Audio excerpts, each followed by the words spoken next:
Okay, let's take a look at this question. It says on a coordinate plane, vertex x for triangle XYZ is located at the point 210. Triangle XYZ is dilated. That means you multiply, and it's multiplied by a factor of 0.5 with the center of dilation at the origin. So that means the point will stay the same, and you multiply each of these coordinates by the number 0.5. If the resulting image is triangle x prime, y prime, z prime, what are the coordinates of x prime? So let's take a look here. We know that the point x was 210. We know that the dilation factor is times by 0.5. So we pick up our calculator. We do that math. 2 times 0.5 or 2 times a half is 1. And 10 times 0.5 or 10 times a half is 5. So we're going to circle the point 1, 5.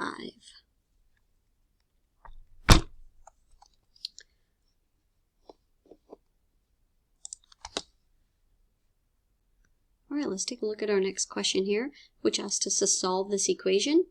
You'll notice that it has parentheses, so we have to do some distributing first here. It's going to be negative 4 times x and negative 4 times positive 2, which is negative 8. You'll notice we have 1, 2, 3 terms on this side. And this term and this term both have x's. So listen carefully to how I'm going to combine them. I have a negative 4x and a minus 3. So I'm going to type negative 4 minus 3 on my calculator.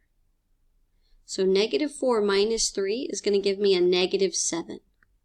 So negative 7x minus 8 equals 20. Add 8 to both sides. Negative 7x equals 28. Divide both sides by negative 7. X equals negative 4.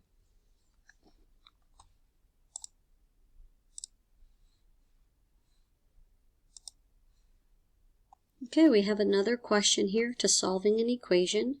So when we look at this item, we see that we have parentheses on the left side. So we're going to distribute. Let's take a look here. And when we distribute here, negative 2 times x and negative 2 times 1, we're going to get negative 2x minus 2. Be careful, that's negative 2x minus 2. Now you'll notice on the left and the right, we have matching variable terms. Right, so that means we're going to have one of these special solutions. If you want, you could do some math here. Whoops, sorry. You could do some math here to clear away this variable. And notice that what we're left with is a statement that is not true. Since the statement is not true, that means there will be no solutions. So we're going to choose no solution. This one asks us between which two values of x is it nonlinear and decreasing. So we want something that's not straight and going downhill. So I'm going to zoom in here by clicking the object. I want it to be nonlinear. Well, these are the only sections that are nonlinear. This one is going up, this one is going down. So that means if you are nonlinear and decreasing, you are this value here. It says between which two x values, so x is 4 and x is 6. That's the range. Between x is 4 and x is 6. So I'm going to click back here, and we know it's between 4 and 6. Here's another question about characteristics of functions. It wants to know when it's nonlinear and increasing this time. So let's click on our graph. Nonlinear is this section here. Everything else is perfectly straight. So there's only one nonlinear section, this one here. It also happens to be increasing when we read from left to right. So between 2 and 4, right? That's how you look at it. Between what two x values is it nonlinear and increasing? And the answer is between 2 and 4.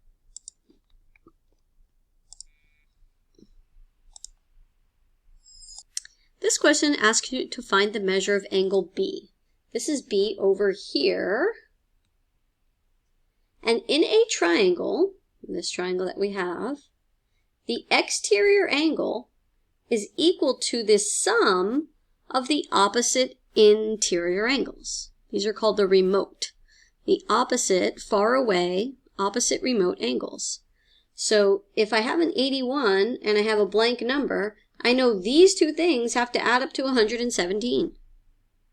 So 81 plus the missing x have to add up to 117. So all I need to do is subtract 81 from both sides, and I'll figure out what that missing x angle is, which is the measure of angle B. Right? Measure of angle B.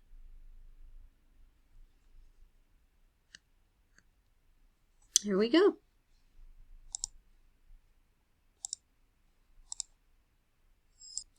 When we find the slope of an object, we're using our slope formula, right? Delta y over delta x. The change in y over the change in x. Now when you have a table, you can use any 2 points you want. I'm going to randomly pick these 2 points. Set up my subtraction fraction, y minus y over x minus x. And I get 10 over 4, which is the same as 5 over 2. Positive 5 over positive 2. In order to write the equation of a line from a graph, you need to know two things. You need to know the slope, that's this number here, and you need to know the y-intercept, that's that number there. The y-intercept is where you cross the y-axis. So this is the y-intercept, -3. So I know my sentence is going to have a -3 at the end. The only question is what number will it have here? And you can find that number by counting the rise and the run. So here are 2 points, and I'm going to count the rise and the run between them. -1, -2 is my rise, so that's the top of my fraction, and then 1, 2 is the bottom of my fraction. And if you can, you should reduce it. -2 over 2 is -1. Now I'm going to leave that -1 invisible, but I'm still going to put the negative sign there. -x minus 3. -x minus 3. This one here. All right, let's try that one more time. Just looking at your graph, can you find the y-intercept? Yep, right here, +5. So look at your choices. +5, +5, +5, +5. Okay, so we can't eliminate any yet. So now we need to calculate the slope. Well, first of all, this line is going downhill. And if you're going downhill, then that means that you have a negative slope. And if you have a negative slope, this one's out, this one's out. So we're choosing between the blue and the red answers.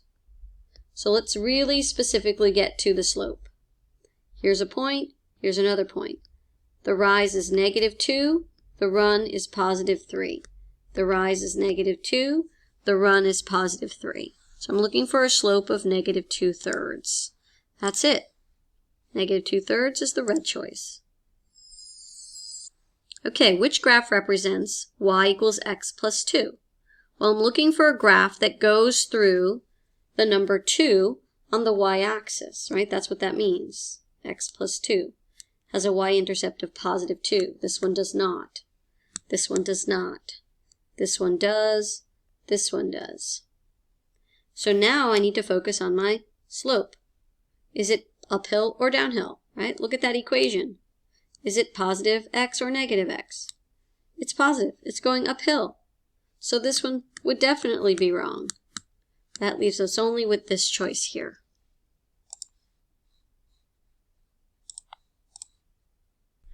Linear function r passes through the points 0, 5, 3, 11. What's the rate of change for function r?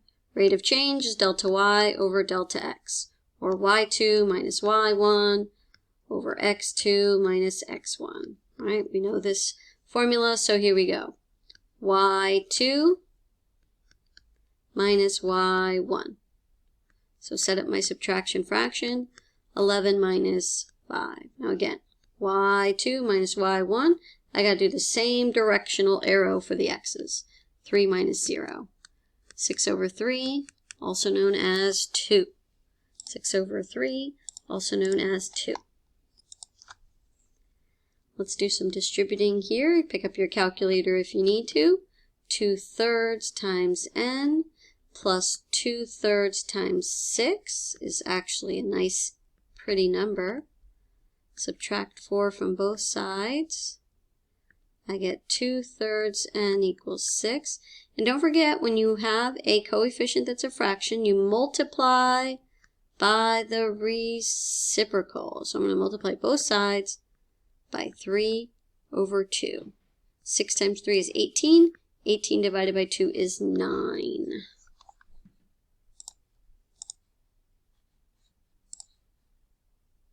Okay, what are the series of motions that would map triangle ABC onto A double prime, B double prime, C double prime? So we want to get from the purple to the red. Well, the purple to the green is a reflection. So I definitely need a reflection. And because I'm going over the x-axis, then that means I need a reflection over the x-axis. But then how does the green get to the red? So it looks like it's in the same direction, it's just slid over. So that's a translation. So I need a reflection over the x-axis and then a translation.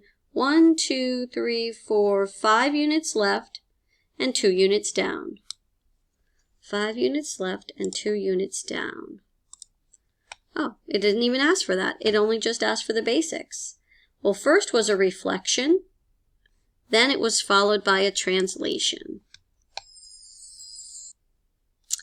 What sequence of transformations will get you from ABC to A prime, B prime, C prime in 2 steps?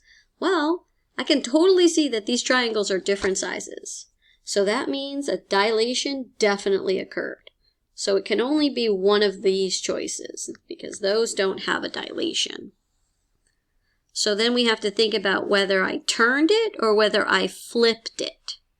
And if I were to flip ABC, it would look like that. And then if I shrunk it, it would look like A prime, B prime, C prime.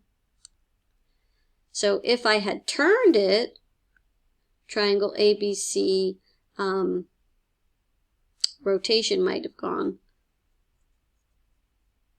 I'm sorry. If I go back to flipping it, if I go back to talking to you about flipping it, do you notice that this would be A, this would be C, and this would be B? Right? If I flip it, the B would be on top. Clearly, that is not the case. So if I flip it, if I flip the triangle, B would be on top. B prime would be on top. And that is not the case. So this is not a reflection. It is a rotation and then a dilation. All right, let's find the measure of this missing angle. We know that the inside angles of a triangle add up to 180 degrees. So 110 plus 25 plus our missing angle has to equal 180. Pick up your calculator and do this math. It looks like we have 135 already, so it looks like we need 45 more. 45 more. All right, we tried this question already, but with numbers. Now they're asking us if they want to know the measure of angle D, which 2 angles could you add together? Well, you'd have to add together the inside remote angles. And remote means to be far away from you. The 2 angles you do not touch are A and B. So we would add together angles A and B. We practiced this question in class. Most of you were able to get it right, but you would add together 3x minus 9 plus 20 plus 34, and it would all equal 180. Most of you were able to combine like terms, so a minus 9 and a plus 20 make an 11. And 11 plus 34 makes 44. My pen is not working too properly, but you minus 44, divide by 3, divide by 3. All right, I made a mistake on this last one here. 3x minus 9 plus 20 plus 34 equals 180.